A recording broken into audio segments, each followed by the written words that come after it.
bahwa sebenarnya karena resiko kita bikin strategi.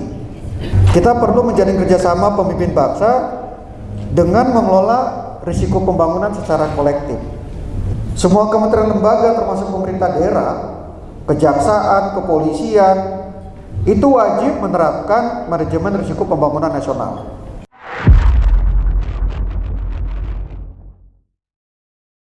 Kita sering bingung apa hubungan strategi dengan risiko. Kebanyakan kita pahamnya bahwa kita sudah bikin strategi karena kita sudah bikin program kegiatan, baru kita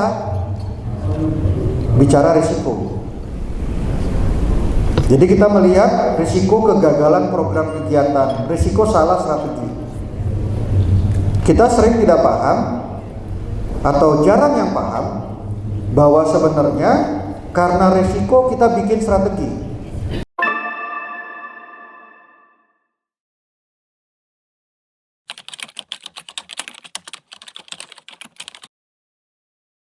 Jadi ada rencana atau strategi itu yang memang dibangun karena dinamika. Jangan hanya karena sudah kita tertulis atau linear, itulah rencana kita atau strategi kita. Jadi sebenarnya di dalam literatur, kalau kita bicara strategic planning itu sebenarnya dunianya top. Dunianya bukan levelnya bawah. Levelnya bawah itu melakukan pengendalian sebenarnya. Tapi kemudian ada satu riset di tahun 90-an, sampai sekarang orangnya masih hidup, namanya Robert Simon. Dia bilang bahwa sebenarnya di top level juga harus melakukan pengendalian.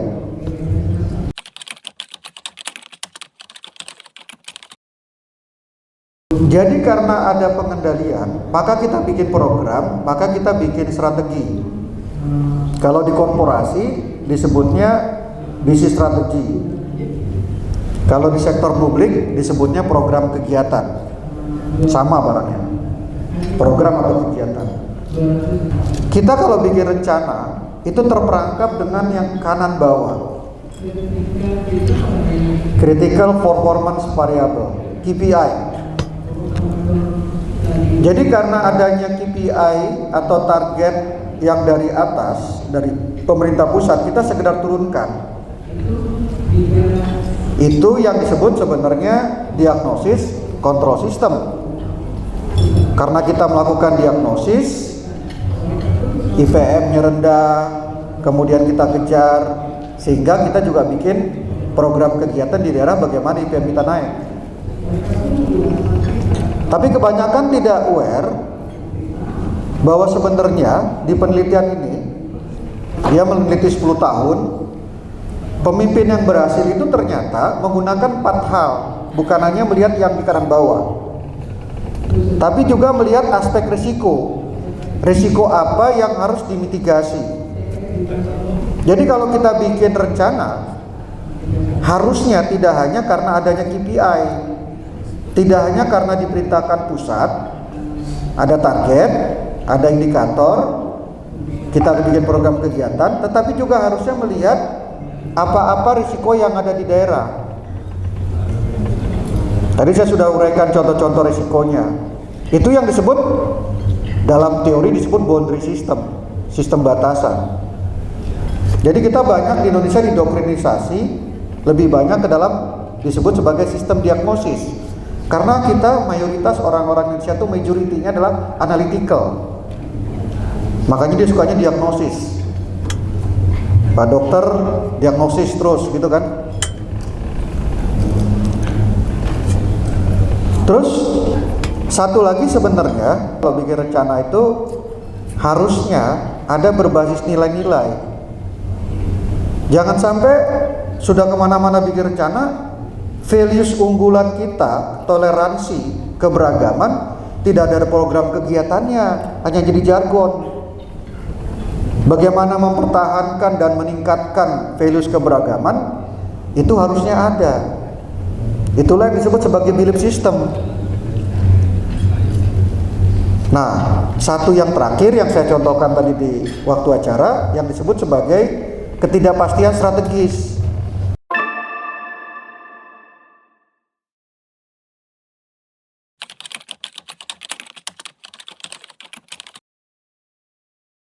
Tapi yang saya mau tekankan bahwa MRP itu bukan sekedar aturan, tetapi dia adalah alat atau pendekatan untuk menjalin kerjasama pemimpin bangsa, Bapak Ibu sekalian, pemimpin bangsa di tengah keberagaman, bukan hanya keberagaman etnik, tapi juga keberagaman pendidikan, latar belakang.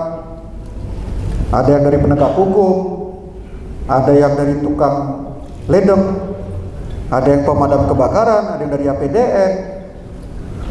Kita perlu menjalin kerjasama pemimpin bangsa dengan mengelola risiko pembangunan secara kolektif. Kalau kita lihat kemarin di pidato Pak Prabowo pada waktu dilantik tanggal 20 Oktober itu, saya catat bahwa tantangan terberat bangsa kita ini ke depan, selain dari luar, tantangan tersebut adalah dari diri kita sendiri. Kalau kita dari dulu-dulu kerjasama pemimpin bangsa itu sudah bisa kita lakukan, maka Indonesia sudah maju dari dulu. Itu kata beliau. Nah, karena itu beliau itu mengajak kita semua membangun kerjasama antar pemimpin atau elit bangsa. Pertanyaannya, bagaimana kita mengeksekusi kerjasama itu? Jangan hanya basa-basi. Langkah pertama yang sudah dilakukan oleh Pak Prabowo adalah dengan menyamakan nilai-nilai satu visi dibawa ke Magelang. Itu adalah sisi values-nya. Kita samakan purposes sama values-nya kalau secara teoritis. Itu nggak main-main sebenarnya. Jadi pendekatan yang dilakukan Pak Prabowo itu bukan teknikal langsung. Makanya saya percaya di tingkat nasional tidak ada lagi tuh ego-ego. Tapi begitu tingkat bawah itu akan muncul lagi ego. Sebenarnya di bawah itu diturunkan dengan kita menerapkan manajemen risiko pembangunan nasional. Kenapa demikian? Karena sebenarnya selain dengan Perpresnya sudah ada di 39 2023, di Perpresnya 140 2024 di pasal 79 itu dinyatakan bahwa kementerian lembaga itu, menteri koordinator dan menteri itu tidak saja harus menerapkan sistem akuntabilitas kinerja pemerintah, tetapi juga transformasi digital, tetapi juga harus menerapkan manajemen risiko pembangunan nasional. Nanti Bapak Ibu bisa buka ke pasal 79. Artinya sebentar lagi semua kementerian lembaga termasuk pemerintah daerah, kejaksaan, kepolisian itu wajib menerapkan manajemen risiko pembangunan nasional. Sudah tertuang di pasal 79.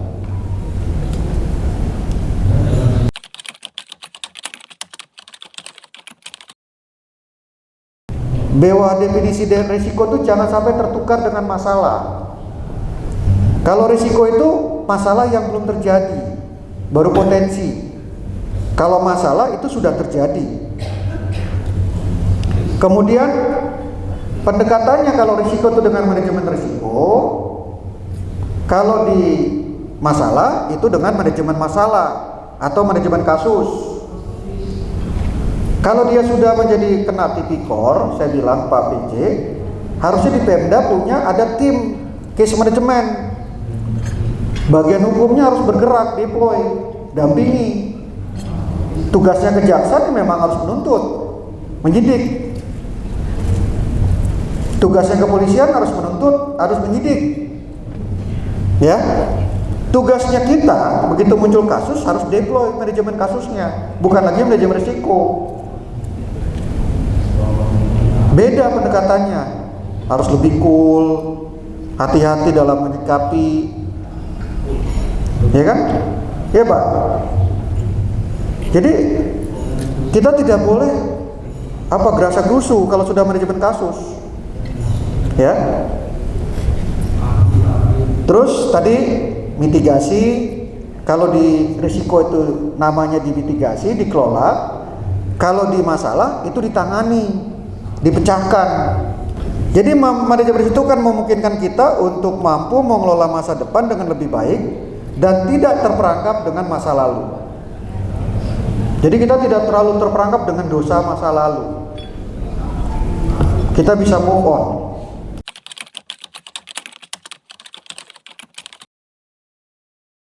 Langkah pertamanya, slide berikutnya.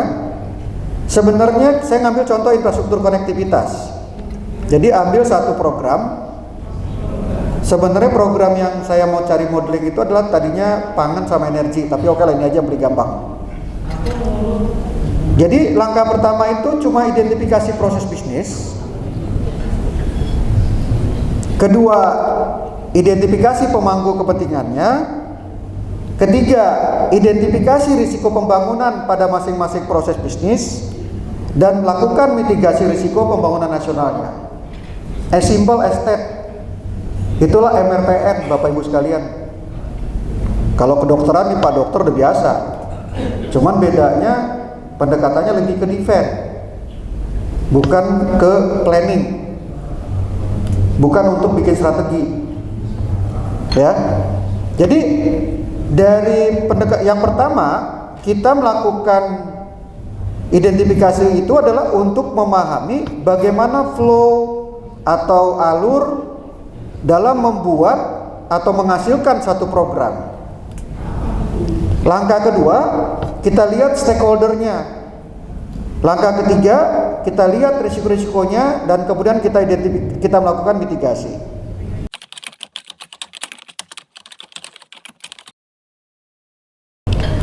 Jadi kami melakukan identifikasi proses bisnis bahwa kalau konektivitas ya sekitaran ini adalah regulasi sudah ada.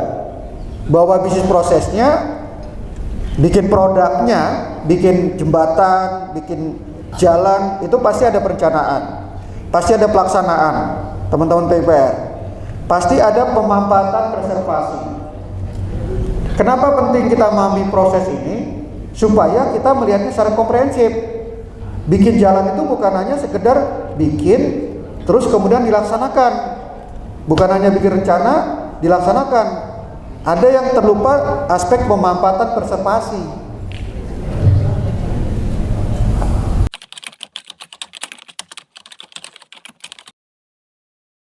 Jadi konektivitas itu ternyata bukan hanya PUPR, pemangku kepentingannya.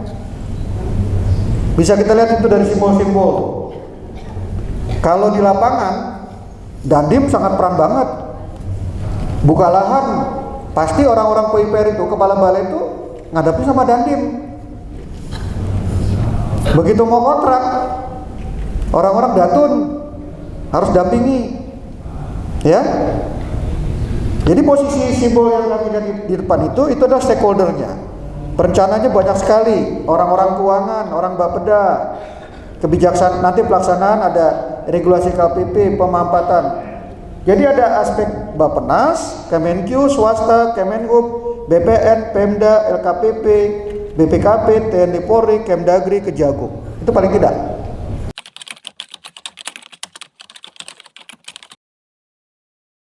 Jadi ternyata risikonya banyak sekali.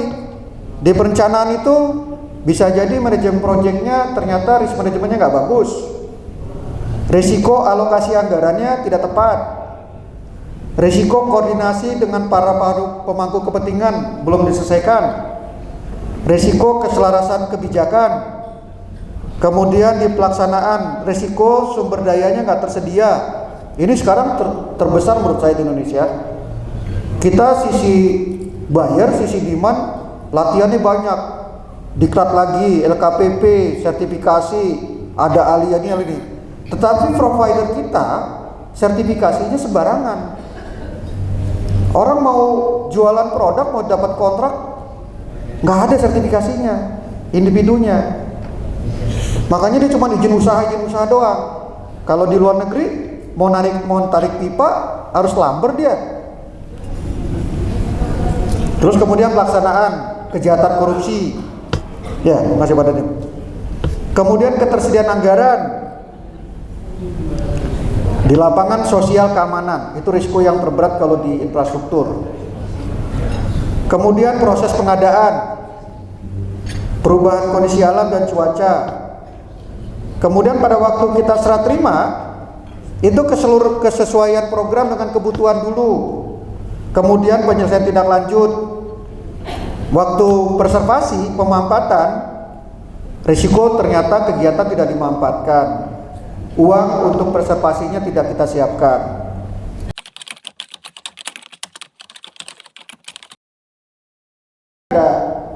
Tahap perencanaan kita melakukan identifikasi, analisis, review, evaluasi anggaran.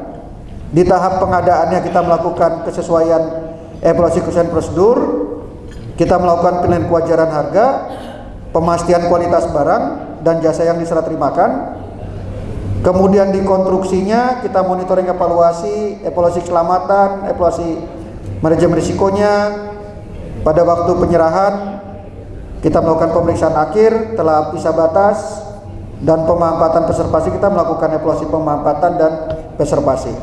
Jadi dengan melakukan mitigasi risiko ini secara bersama-sama antar stakeholder itu tidak lagi ego.